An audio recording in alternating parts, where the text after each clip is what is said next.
출발 새아침, 원로가 전하는 탁월한 식견과 이야기. 출발 원탁회의.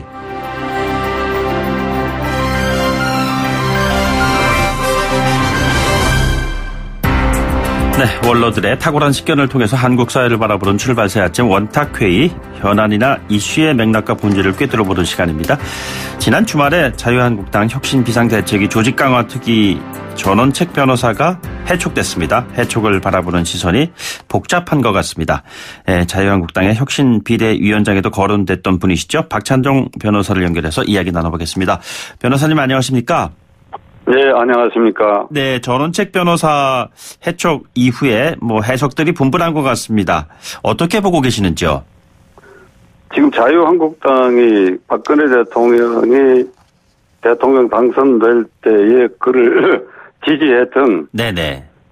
계층 가운데서 상당한 숫자가 자유한국당을 거들떠보지 않고 외면하고 있어요. 예. 그래서 지금 말씀하신 것처럼 김병준 위원장이나 전원책 변호사가 무슨 사연이 있어서 서로 티격태격 하든지 간에 그것이 네네. 밥그릇 싸움으로 비춰지고 질이 멸렬한 모습으로 보여지고 예. 그리고 제1야당 국회의원 120명 이상인 그 당이 지금 문재인 정권이 이렇게 독주 분출한데도 불구하고 야무진 모습으로 제1야당의 기능을 제대로 수행하지 못하고 있다. 네네. 그러니까 안 거들떠본다 이거죠. 거들떠보지 않는 존재가 된 그 근본 원인을 자유한국당 의원들이 집단 패닉 상태에 빠져가지고 네네. 그 원인이 어디 있는지를 이 사람들이 잘 모르고 있는 것 같아요. 예.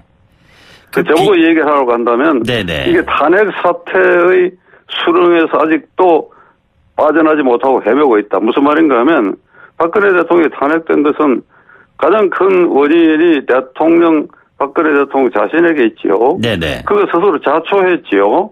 그 20대 국회의원의 공천 파동을 대통령이 주도해서 일으켰지요. 네네. 미운 놈 찍어내라, 배신자 찍어내라, 유승민, 그 다음에 김무성 일파 등 찍어내라.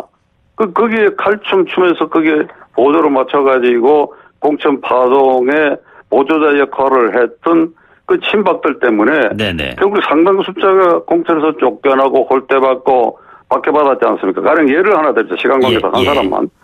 수성구 국회의원이었던 주호영 의원이 공천에 이제 탈락하니까 네네. 이항구 당시 공천심사위원장을 찾아가서 왜 내가 공천에 탈락했느냐 항의를 하니까 정무적 판단입니다. 이러다라는 거 아닙니까? 네네. 그리고 무소속으로 나가서 어렵게 무소속 당선됐어요. 예. 예를 들면 이런 비박들이 20대 국회에 들어와가지고 탄핵 사태가 생기는데 네네.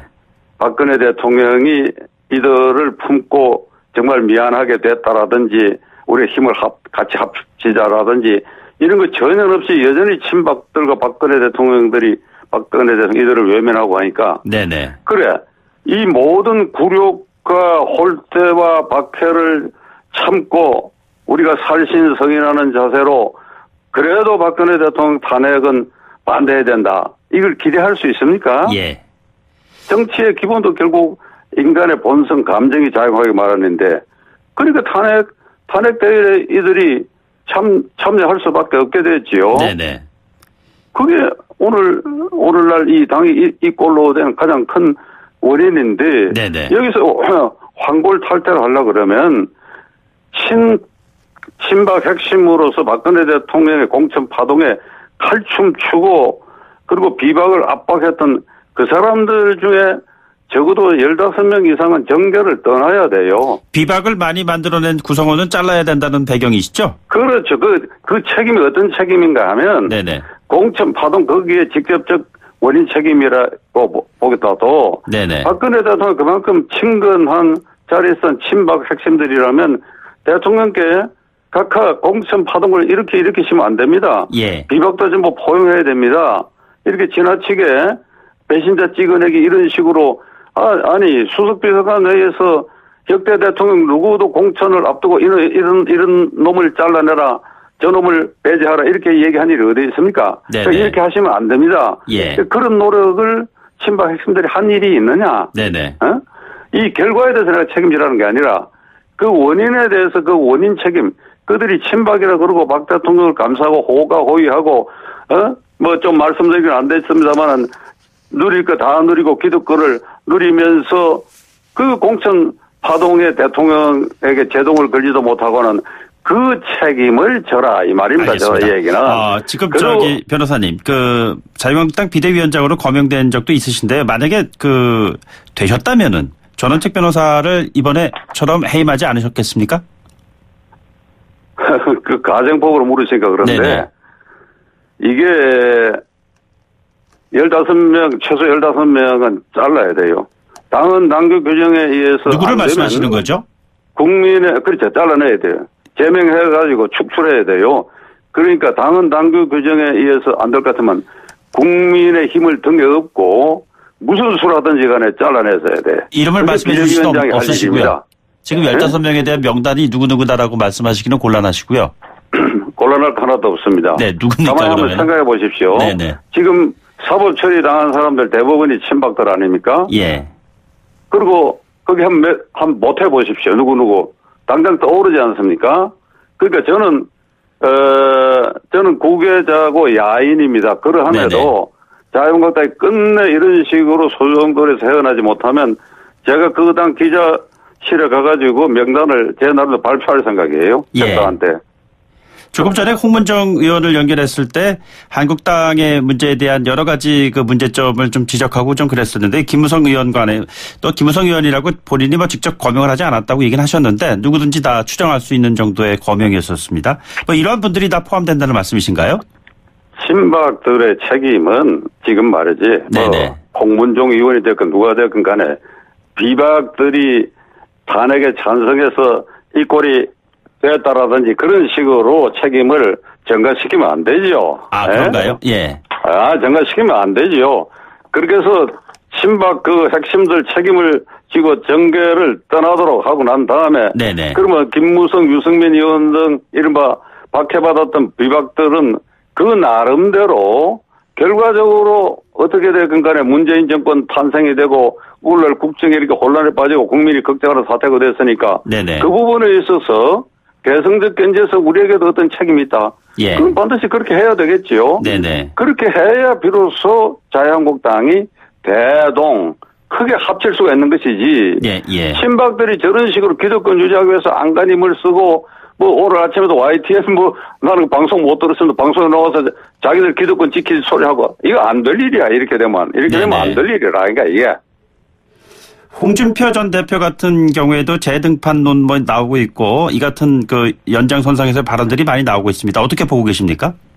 홍준표 대표 개인은 대표할 때부터 그가 이 정권 문재인 대통령을 향해서 비판하고 있는 그 비판의 그 내용의 주류는 나는 옳다고 봐요. 그런데 말할 때의 자세, 그다음 표현 이런 것이 이게 국민에게 혐오감을 주는 부분이 많으니까 그가 정치인들 신뢰를 잃고 있는 것이죠. 그건 그 자기 잘못이지 그게.